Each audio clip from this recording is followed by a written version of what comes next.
नमस्कार दोस्तों, मैं लेकर आया हूँ एक ऐसी कहानी जिसमें आपको समझ में आ जाएगा कि हर लड़की अपने जीवन की शुरुआत एक ऐसे जीवन साथी के साथ करना चाहती है जो हर एंगल से उसके लिए परफेक्ट हो। लेकिन चाहने से क्या होता है? जिसकी किस्मत अच्छी है उसे वह सब कुछ बिना किसी प्रयास से ही मिल जाता है। आखिर ये लड़की क्या चाहती थी, उसी की हकीकत भरी ये कहानी आपके बीच लेकर आया हूँ। हो सकता है आपके जीवन में भी एक नई उम्मीद जगा दे। तो चलिए सुनिए ये कहानी। मेरे लिए जब लड़का देखा जा रहा था तो मेरी प्रायोरिटी लिस्ट में भी यही था कि लड़का अच्छा कमाने वाला होना चाहिए, परिवार अच्छा होना, लड़के के अंदर कोई खराब आदत नहीं होनी चाहिए। इसी दौरान एक प्लेटफार्म पर मेरी मुलाकात विशाल से हुई। फोटो देखते ही मैंने रिक्वेस्ट भेज दी। विशाल दिखने में सुंदर तो थे ही, लेकिन पहले बार जब बात हुई शादी के लिए तो उनके जवाब ने मेरा मन मोह लिया। मैं एक मिडिल क्लास फैमिली से थी, दहेज नहीं दे सकती थी और ना ही शादी में कोई सामान दे सकती थी। विशाल ने बोला उसे एक अच्छी जीवन साथी की तलाश है जो उसका और उसके माता पिता का ध्यान रखे। बाकी भगवान की दया से घर में किसी चीज की कोई कमी नहीं है। मैं एक ऐसी कम्युनिटी से हूँ जहाँ पर सरकारी नौकरी वाले लड़के सर्वोपरि हैं, उसके बाद प्राइवेट जॉब वाले आते हैं, व्यापार करने वाले और सेल्फ एम्प्लॉय लड़के को सबसे हीन भावना से देखा जाता है। विशाल अपना बिजनेस करते थे। मैंने पहले उनसे उनके व्यापार के बारे में पूछा तो उन्होंने सब बताया। धीरे धीरे वो एक एक बारीकी बताने लगे। कभी मैं बोलती कि ये सब मुझे नहीं जानना है तो उनका जवाब रहता, तुम्हारा जानना जरूरी है, क्योंकि तुम्हें मेरे साथ शादी करनी है, इसलिए तुम्हारा और तुम्हारे परिवार का सैटिस्फाई होना बहुत जरूरी है। जब हम कंफर्टेबल हुए तो मैंने विशाल से पूछा कि आपकी कमाई कितनी है। उन्होंने बोला, मेरी कमाई कुछ फिक्स नहीं है, किसी महीने ज्यादा होती है, किसी महीने कम होती है, पर एक नौकरी करने वाले से ओवरऑल ज्यादा कमा लेता हूँ। और बोल के हंसने लगे। हमारी बात तकरीबन 2 महीने चली और उसके बाद विशाल के घर वाले मेरे घर आते हैं देखने। विशाल भी साथ आते हैं। मेरे साथ जितने नटखट थे उतने ही परिवार के दूसरे सदस्यों के साथ सॉफ्ट थे। उनके परिवार को मैं पसंद था महीना था और मेरे घर वाले विशाल के घर जाने वाले थे, क्योंकि दूरी बहुत ज्यादा थी और स्टेशन से घर भी काफी दूरी पर था। तो स्टेशन पर लेने विशाल के पापा अपनी कार से आए और मेरे परिवार वालों को एक होटल में रुकाया। उसके बाद सभी घर वाले जब रेस्ट कर लिए तो अपने घर लेके गए। घर छोटा था लेकिन वेल मेंटेन था। विशाल के माँ और पापा दोनों काफी बूढ़े थे। घर में 2 नौकर थे, लेकिन मेरे घर वाले जो कि तकरीबन 7 लोग थे उनके यहाँ पहुँचे तो विशाल के द्वारा किए गए आदर सत्कार को देख के बहुत खुश हुए।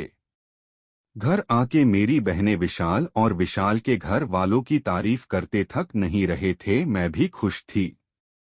धीरे धीरे बातें और गहरी होती गई। विशाल ज्यादातर अपने काम की बात करते और कुछ भी छिपाते नहीं थे।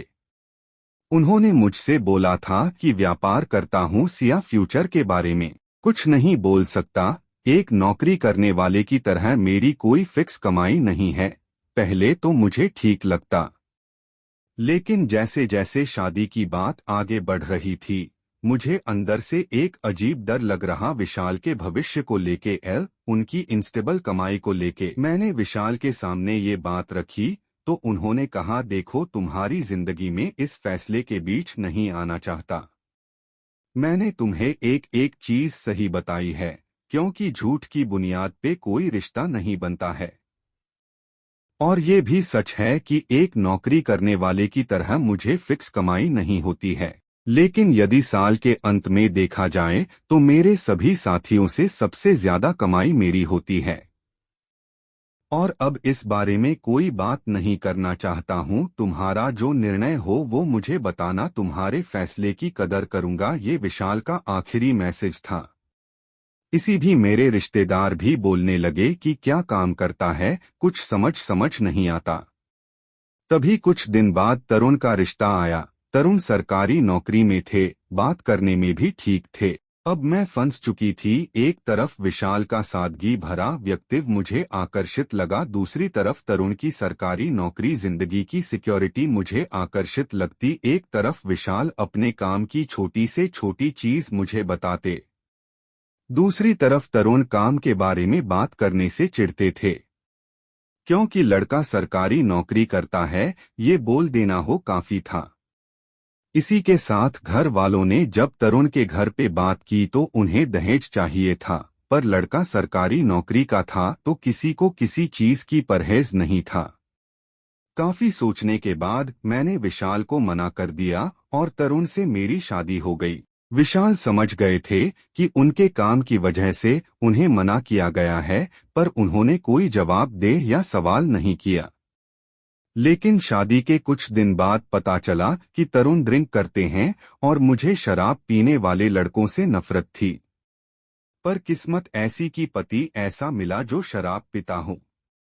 मैंने काफी हिम्मत जुटा के तरुण से बात की और बोला घर के काम समय से हो जाते हैं, सोच रही हूँ नौकरी कर लूं।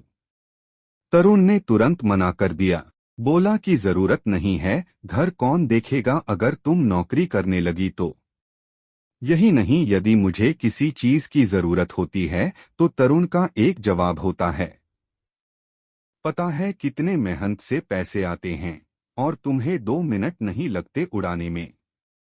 उस समय तो स्टेबल नौकरी सिक्योरिटी देख के मैं बहुत खुश थी, लेकिन आज समझ में आता है पैसा नौकरी मुझे आराम दे सकते हैं लेकिन खुशी नहीं। कभी कभी सोचती हूँ कि विशाल जैसे जिस इंसान से जिसने भी शादी की होगी वो कितनी खुश नसीब होगी, जो एक एक बात को बारीकी से समझता था। अंदर से जितना समझदार मैच्योर, ऊपर से उतना ही सौम्य और शालीन। कभी भी किसी इंसान की नौकरी और पैसे देख के शादी नहीं करनी चाहिए। सिर्फ एक चीज देखना चाहिए और वो है जिससे भी आपकी शादी हो रही है उसका व्यक्तित्व कैसा है। तो आज की यह कहानी आपको कैसी लगी अपनी राय कमेंट में जरूर दें। वीडियो को लाइक और शेयर जरूर करें। मैं मिलता हूं फिर एक नई वीडियो के साथ, तब तक के लिए नमस्कार।